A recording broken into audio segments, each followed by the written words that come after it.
man, this is like an ongoing thing. Just give me a moment here. Yes, I'm here. I'm here.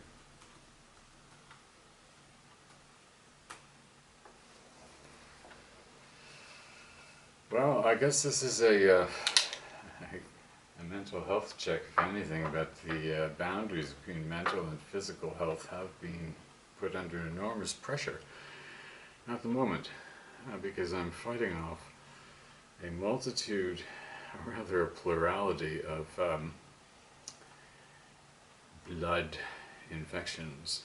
That is to say, both staph and strep, and both of them hazardous, but it is in check, and I can see that my health is improving by leaps and bounds.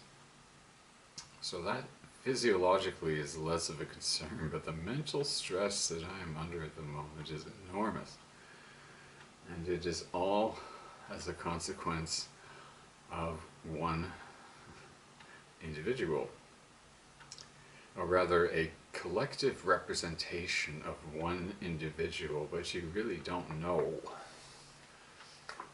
what that representation constitutes in the first instance, because you cannot reach out through a computer chat line or email and verify that the person at the other end is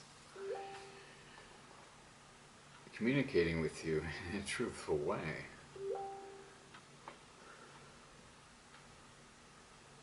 As the ghost in the machine goes buzz, buzz, buzz, those are all messages of one form or another. You're thinking to yourself, this is worse than a David Byrne nightmarish trip, fueled by Brian Eno and the memory of Lou Reed poking in and going, yeah, I'm here, right, I always was. And it's a bad shit scene, but people die. Or they don't die, but they just mentally disintegrate. And what you may be witness to in a testimonial of is the cognitive disintegration of someone that you care for who is really messed up and is fighting battles and demons, some of which are telling you to get lost left, right, and center, and others that are fighting to communicate and won't let go. And so your only option at a certain point is to say, that machine gets switched off. You can't do much if the connection ain't there. And I'm just at that point now where I'm saying, you know, there are other things I could be doing, like watching the paint dry on the spot in the kitchen where I was touching it up. Maybe we'll watch that dry. It's the most interesting thing I've got going at the moment. Catch. Watching paint dry is more interesting to me at the moment than contemplating the likes of you. Whoever you may be, and dare say I know who you are, and you know who you are, and you know who I am, and you know exactly what I'm talking about. That's sort of rubbish. That's sort of nonsense. You know, the Sarah Slean song, liars and cowards like you. Therein so described quite accurately. She didn't really mean it. She was just pissed off about something that I shall not reveal to you. It's personal between Slean and myself. But suffice to say, she's really way, way over it. But I'm not. I love the song. It really was a bootstrap for me. And it's interesting how temporally situated it is. Within a context that is relevant to the monstrosity that is howling at my gates. Is this a dog? Is it a wolf? We don't know, but all we know is it's a tormented soul. Okay, I can deal with that, right? Well, I have never been a tormented soul, but I understand those souls so well because I encounter them all the time. And I tend to placate them pretty quickly, but I cannot placate this one electronically. The best I can do for her is to say, well, get thee self to a nunnery or come and join me and I shall do the treatment myself. That is right. Brainwash. Missing, you're just brainwashed. Do do do do do do do do do do do do do. Yeah. Do do do do do do do do do do do do do do do. Yes, you are. Yes, you are. You're just brainwashed. Or in good need of one, or something or other, or some sort of straightening out. Whatever the case may be, I can't do it remotely. I've really got to be in touch with you so I can look in your eyes and say, get the fuck off that wagon, kiddo. It ain't good, and you're not getting any younger, and you need to embrace sanity as opposed to trickery and